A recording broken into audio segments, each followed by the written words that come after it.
তো বন্ধুরা দেখুন, এই যে আমার সাবু পোলাও করছি। প্রথমে ঘি, এলাচ, দারচিনি যেরকম পোলাওতে আপনারা ফোড়ন দেন সেরকম দেবেন। তারপরে এই সবজিগুলোকে আমি একটু, আজকে তেল চলবে না, আপনি একমাত্র সূর্যমুখী তেল ইউজ করতে পারেন, সয়াবিন তেল একদম না, সয়াবিন কিন্তু একাদশীর দিন চলে না।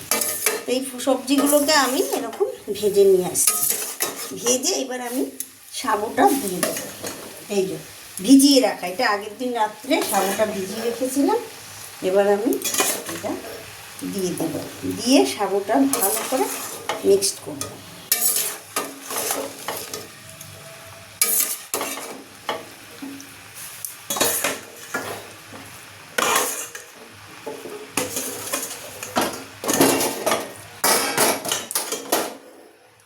এইভাবে সাবুটাকে ভালো করে মিক্সড করে নেব।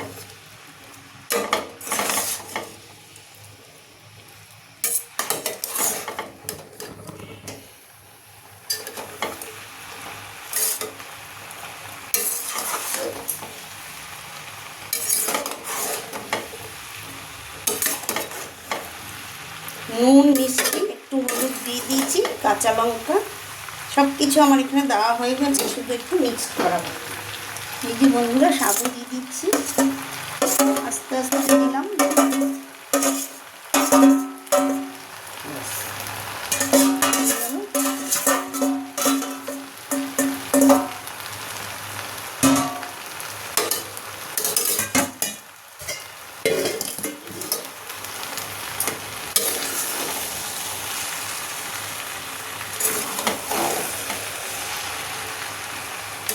এইভাবে ওপর মিক্স করে সাবুটাকে মিলিয়ে নেব।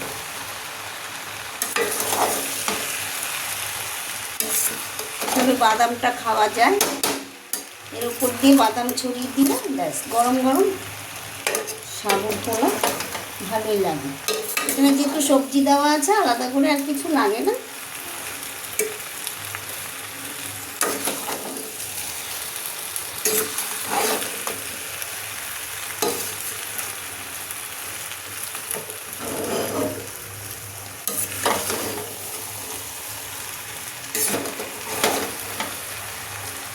ভালো করে নাড়তে হবে সাবুটার ভেতরে, যেন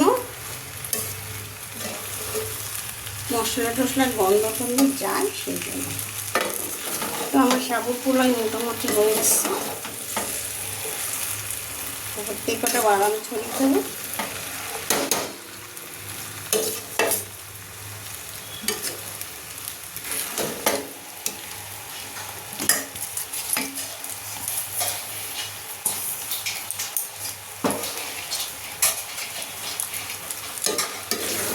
তো বন্ধুরা, সাবুর পোলাও অলমোস্ট ডান।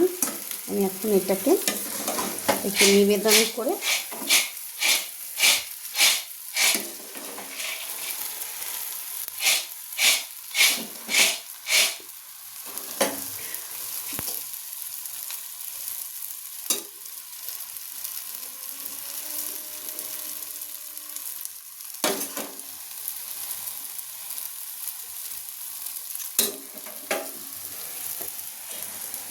বাদামটা দাও আরতি,